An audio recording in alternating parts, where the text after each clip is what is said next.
Hello and welcome to another video from Wineberry Ridge Retreat. If you have a deer population in your area, which nowadays almost everyone does, you've ever tried to plant any young trees in your yard or in the landscape, you probably had a problem with deer browsing the leaves off and damaging the trees. Therefore, if that's the case, you're probably very familiar with this contraption, which is basically just a wire excluder cage that I've made that will sit over the tree, fairly inexpensive to make, and try to protect it from deer browse. By no means is it 100% effective, but it's better than no protection at all. But if you're trying to garden or have some grapes or something on a larger scale, obviously this will not be the solution to that. So join me for today's video and we'll take a look at the fence that I put up around my garden, some fruit trees, and a small vineyard. And if nothing else, hopefully you'll get a few ideas that you may utilize if you decide to take on a project like that yourself.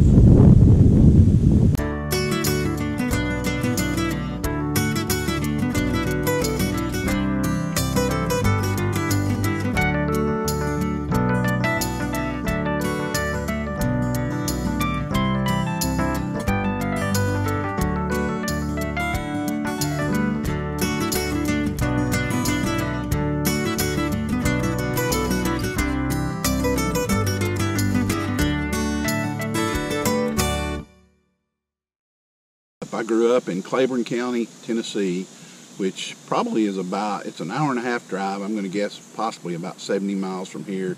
If you don't know where this property is located, it's actually in Scott County, Virginia, near Fort Blackmore community.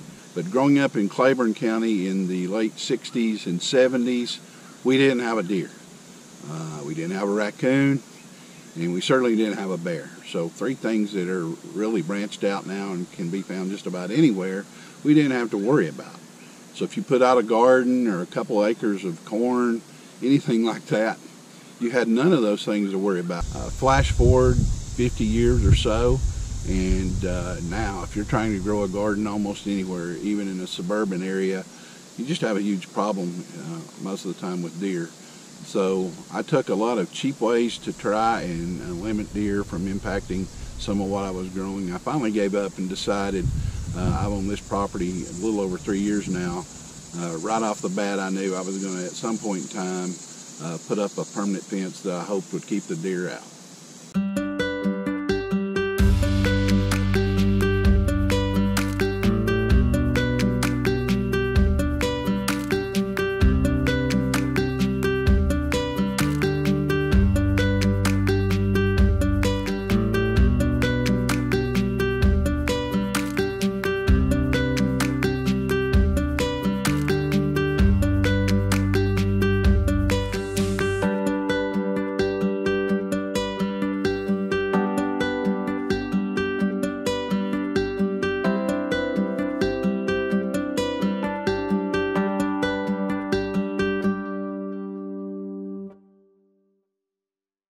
I have a short clip, video clip, where actually I'm narrating and discussing the materials that I've used in my fence, but just taking a look at it here without giving you the number of each item that I used. You basically got a cattle panel that is 16 foot long, 50 inches tall. My intent is to go up with 3 strands of barbed wire about 12 inches apart. I've got that here on the front of the garden, but I don't have it on the sides and the back. I ran out of wire, so I'll have to buy a new roll and do that. With the second strand of barbed wire, I'm 6 feet tall, so basically 6 feet. When I add the third strand of barbed wire, I'm going to be close to 7 feet, which once again, deer can technically jump, but their desire, as I've indicated earlier, certainly going to have to go up. This was a bedding spot for deer when I put the fence up, so I pushed them out of an area that they were using quite regularly. But since I've gotten this up, even with just the 2 strands of barbed wire where it's 6 feet tall, I've not had any deer breach and actually get into the area. Not that I'm taking that for granted, but the good thing at this point in time, I can always throw another strand of barbed wire up or do something like that to go up in height. One of my biggest issues, I never planned, because you can only get 8-foot T-posts, I never planned to actually attach the third strand of wire to the T-post So it's running from wooden post to wooden post. It's a little saggy. My big concern is a deer jump through that. He could break through. I don't think that's going to happen, but I'll give you a solution to that problem. Did not realize it, but you can actually buy 2-foot extensions for T-post. I got on Amazon, carries them. They're 2 foot long. The bad thing about it is 6 of them are like $80 to $90, and there would have been some, well, not at Amazon, but you possibly had some shipping expenses. I didn't want to go to that expense one. But here's what I found instead. I think I'd seen these before. I'd forgotten about them. They are actually called a fence stay. They come in 3 different lengths. I think this one is 3 feet. I think there's like a 42. So this is actually going to attach my 3rd strand of barbed wire when I get it set in place to the lower 2. And basically it's just a spiral. They've just bent wire in a spiral. And actually will just then thread all the way down. Very simple to do. Keep it going. And I think I haven't really tried it yet, and this isn't matching up real well, but it'll actually thread with some force onto my cattle panel, so that will have all this attached together. You can actually put your wire closer and it'll hold it in place. You saw how easy that was just to slide down through there. But basically then it keeps anything that might try to poke a head through or get through like that. You basically attached your barbed wire strands together. You know, and that's a deer's one of their main ways to get entry to a place. Stick a head in and then crawl through, and that goes for a lot of different wildlife. But so this actually fixes them in place and keeps the 2 strands from separating. So when I get the 3rd one up there and I've got all 3 of these tied together, that's going to eliminate any potential I've got for a deer to jump through between those 2 spaces, simply because it's not attached to the T-post.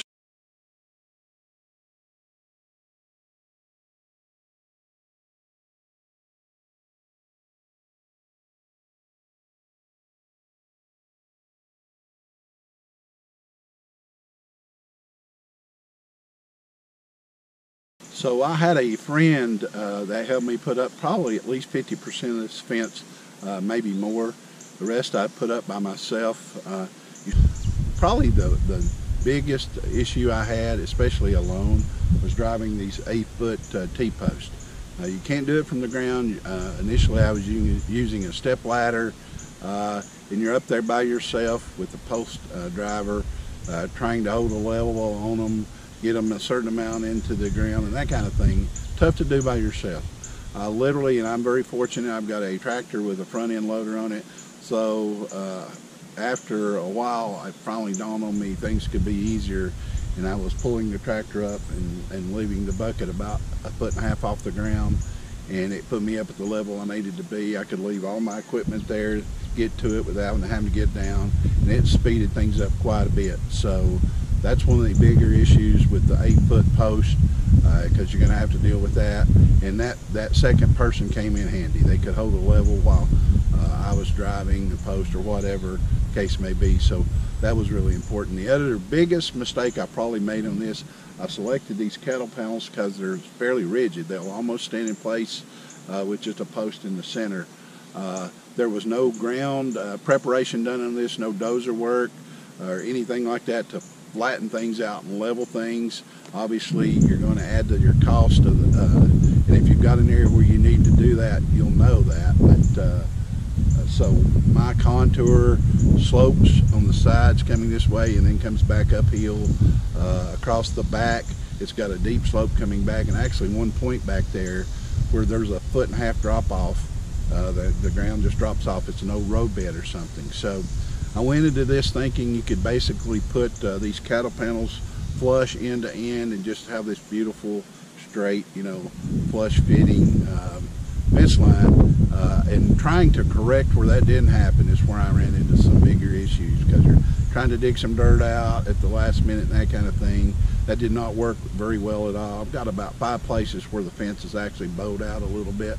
It's not going to impact the effectiveness, I don't think, but certainly that's simply because I tried to force everything to be symmetrical. The best thing to do If you don't prepare your ground to where it's level and flat, and you do have to deal with some topography or contour, just let things overlap. And I'll show a picture of this coming up, and it's not even a large overlap, but if they're sitting at an angle, one panel may overlap 2 inches at the top of the other panel, and it may be an inch away from it at the bottom. Just let that go. That's not going to affect your fence line at all with regard to deer access. It may not be aesthetically as nice, but it really has no impact on anything. The best way I found toward the end of things to keep that from happening is, I was actually working by myself, so I put each panel up and then put a post in. I did not do all the posts ahead of time in a line where I could just come through and attach the panels, because I'm not good enough with a tape measure or that kind of thing to where I tried to set the post on the actual end of a panel to know that I could go through posts and set all the posts and have the panels line up. So rather than that, I do a panel, then put the post in, hold it up, and then do the next panel and that kind of thing. So the best thing that I ended up doing to prevent the bow and that kind of thing and keep the panels as straight as possible is, as I finished one panel up and had the end post in for it that the next panel was going to attach to, I simply put that panel in place, in an approximate place, drove a couple of U-posts to hold it in place, just, not very deeply in the ground, and zip ties. Zip ties are going to be a very important friend if you're doing a project like this. And I would just zip tie that panel in place and let it sit naturally as it wanted to sit. And I would do the zip ties fairly loosely and then pull them up adjacent to the panel that I just set, and then I would actually attach them as they set without trying to force something one end to the other end, or up or down, or that kind of thing. And I started getting much straighter panels when I just let them sit on their own.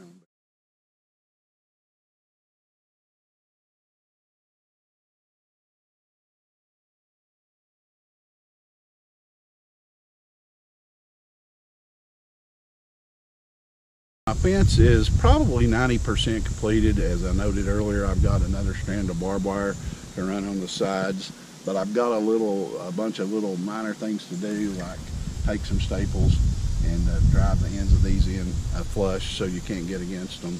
Nothing that actually affects the effectiveness of the fence, but just more or less the aesthetics. I like a piece of wire across the middle of my gate and some minor things like that. But as I said, thus far I've not had any deer get in here. So I feel fairly confident that my fence are going to keep deer out for the most part of my garden and my orchard. So I'm pretty happy with it. If I do start having some issues, I can always add a strand of barbed wire or two, hopefully, because it's going to be above the cattle panel where anything like that happens. So I feel really good. I think it's been worth the cost and the effort. When I get it complete, I'll be really happy. But been very effective thus far. But you see me standing in front of a solar charger for an electric fence. I'll just tell you right up front, although it won't hurt putting it up from the deer perspective, that's not the reason I'm doing it. Take a look at this couple of pictures.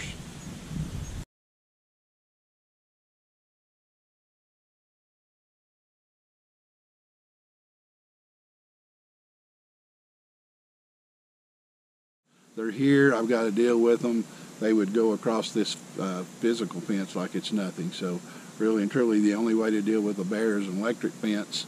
So within the next couple of days, I'm hoping to get that put up, just to keep a few things I've got in there, a few watermelons and stuff, safe this year. It's going to be a learning curve for me and the bears because I've not had to deal with them before, but hopefully 3 or 4 strands of electric fence will be the solution.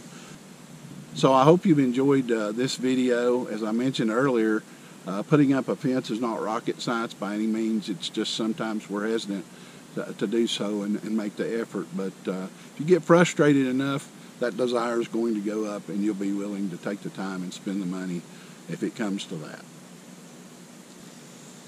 Take care. Thanks for watching, and we'll see you next time.